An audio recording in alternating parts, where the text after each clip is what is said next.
What's up everyone, it's your boy Infrar-Ed. Welcome to the Scout Reports. Today I bring you an anime review of Joker Game, Episode 3. Again, another solid episode. However, the thing that I feared the most about this series is finally coming to light, as such a detailed and complex series being condensed into 13 episodes could be problematic, as there's so much to chew through, so many things that they can expand upon, but with a 13 episode count, they're not going to be able to really fully realize that. And that's what I feared. I mean, I'm not really a big fan on the whole 12, 13 episode count that anime is getting right now. This season came out 10 years ago. It would have easily had 25 episodes right off the bat and would have gave us more time to expand on these characters and this world. Instead, we're getting it cut down to 13, and by the pace of this episode, it seems like it's going to be more episodic, giving us an episode that details each one of the 8 members of the D Agency into their own confined mission. Being in episode 3 and we're just doing that now with 8 different characters, and that's not including if we get a Yuki episode and another episode with Saikama, we're probably only going to have 1 or 2 episodes to wrap everything up, and I fear that it's going to be a little bit sloppy towards the end as far as doing an overarching series. So that concern is coming to light, and it really does show this episode, but overall it was still very enjoyable, especially for what it is, because I can't remember the last time we had a straight espionage anime.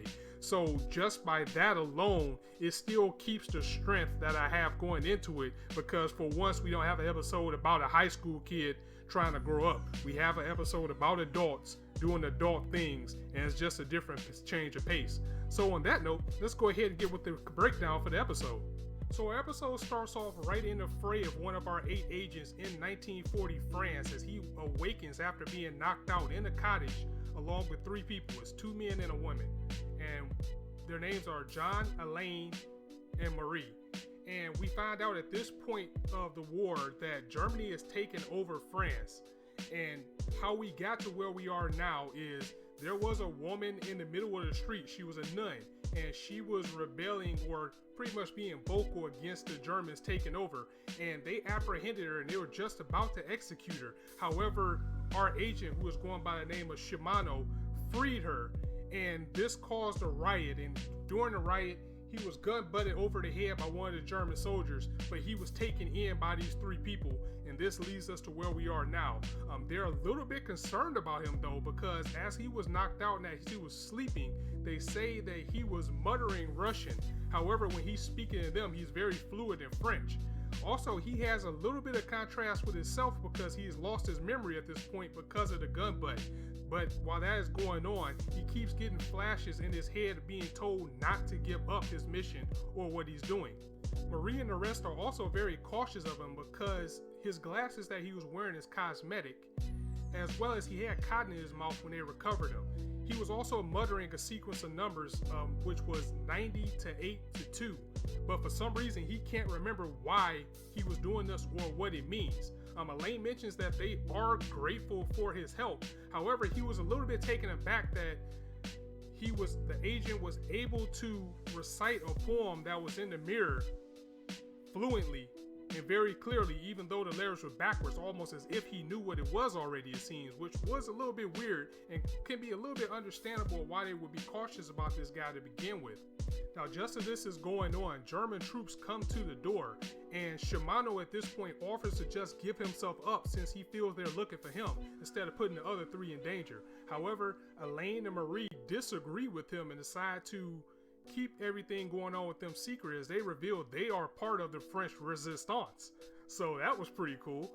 But our agent doesn't want to put them in a line of fire, just like he said. So instead, what he does is come up with a plan to try to help them escape against John, who is still completely against Shimano at this point. Now, for our agent to have no memory, he's at a conflict with himself of how he's able to strategize what the Russians are doing. You know, he figured out that if they try to go out through the back, these guys are going to know that they're going for the back, and they probably have heavier troops there. He was also able to disassemble a gun really quickly and noticed that the gun had an issue with it. It was jammed, and he was able to disassemble that gun with ease, put it back together, as well as set up a trap for the agents that were coming for him from Germany with just some household products such as flour and light. So he got his MacGyver on, and he was able to disassemble a gun just with no memory, straight out of unconsciousness, out of nowhere. But if you've seen things like Bourne Identity, you know that once they start to see something or something triggers within them, they go right back into spy mode just that quick. And our episode continues as they were able to evade the German troops by again setting off a dust explosion. It was heat mixed with the density, mixed with the flour in the air that not only caused a smoke screen, but it also caused an explosion, allowing them to get away and make enough time for them to finally get away from the German soldiers and get into a little bit of daylight. After fleeing the guards, Elaine actually offers Shimano a place in the French resistance because he has helped them on 2 separate occasions at this point. First with the courtyard and the old lady, and second with helping them escape the Germans and get into safety, which they are right now. However, in an unexpected twist, or an expected twist, depending on if you know these type of stories or not, we found out that Marie is working for the Germans, that she's holding everybody at gunpoint. You see, she was apprehended by the Germans, and they held her and her family at gunpoint and basically made her either turn in the resistance and be a mole, or they're gonna kill their family. And I know this is fiction, but come on now, do these guys ever hold up on their bargain whenever they give you this type of quest? They're just gonna use you to get what they need, then they're gonna kill you, and that's gonna be your reward. But back to the story, she hails everybody at gunpoint, basically saying she had no choice. This is why she pretty much ratted them out. And Shimano at this point knows she's not about that life, so he rushes in as she shoots and misses. He grabs her and breaks her down like some fractions, and then disarms her, taking the gun away, and he's screaming for the other 2 to come help. However, John butts him from behind in the head, knocking him out once more.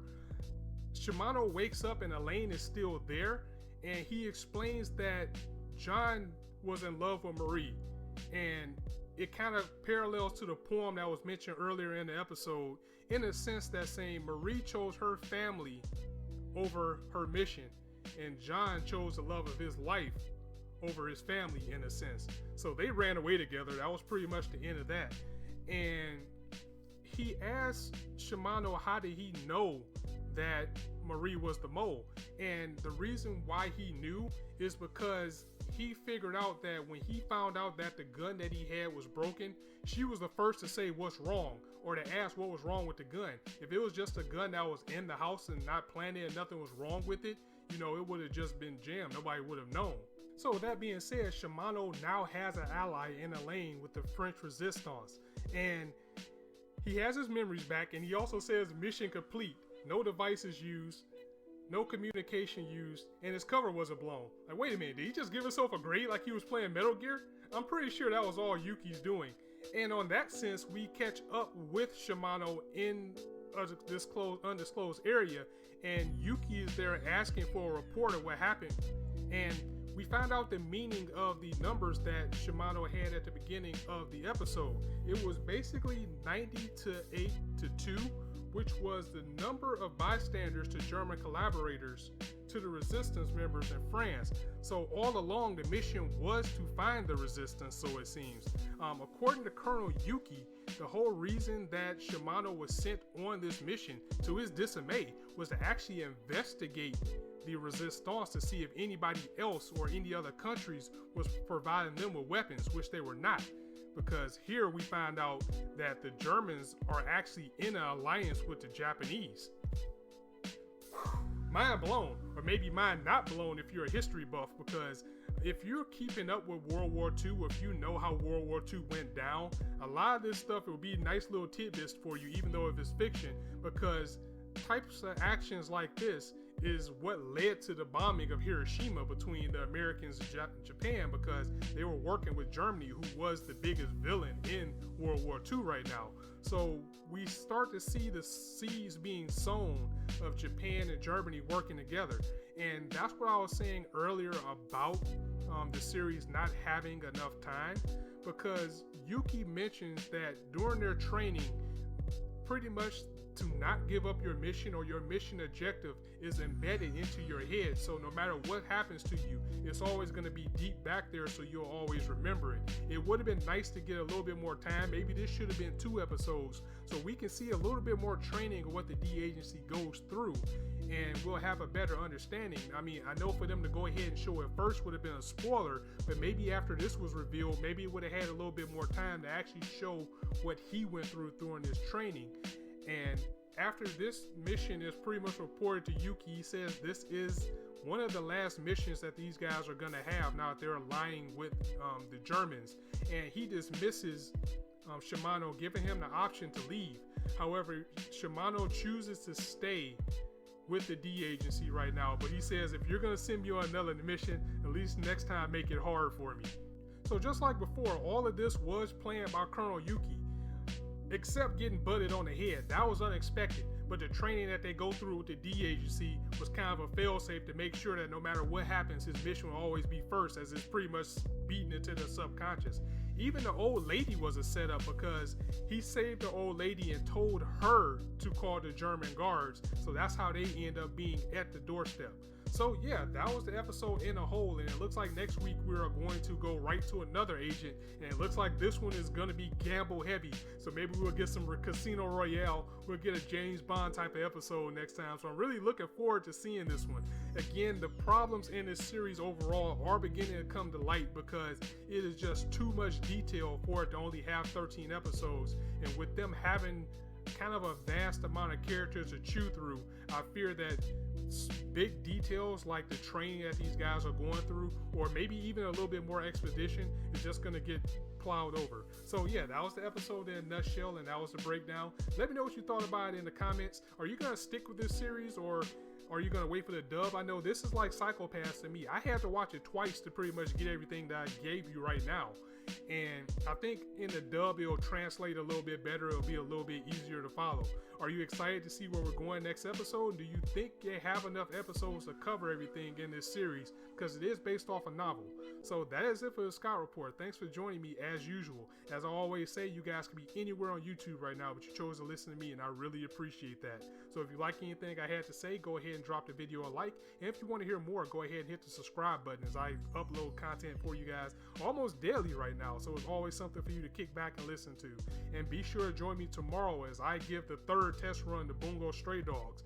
Kind of on the fence about it. I really do enjoy the series, but the 3rd episode is going to decide whether I stick with it as far as reviewing or not. I really don't want to do this to you guys, but I don't want to bring you a whole hum review. I want to bring you guys the best that I can. I mean, I really do kind of feel that I am going to stick with it, because I think it's going to get really dark. But if we have a 3rd comedy-filled episode, I may just bring you guys episodes in blocks as far as a review. Then we can pick up once things start getting rolling. So yeah, thanks once again for joining the Scout Report. It's your boy Infrar-Ed signing out. See you soon.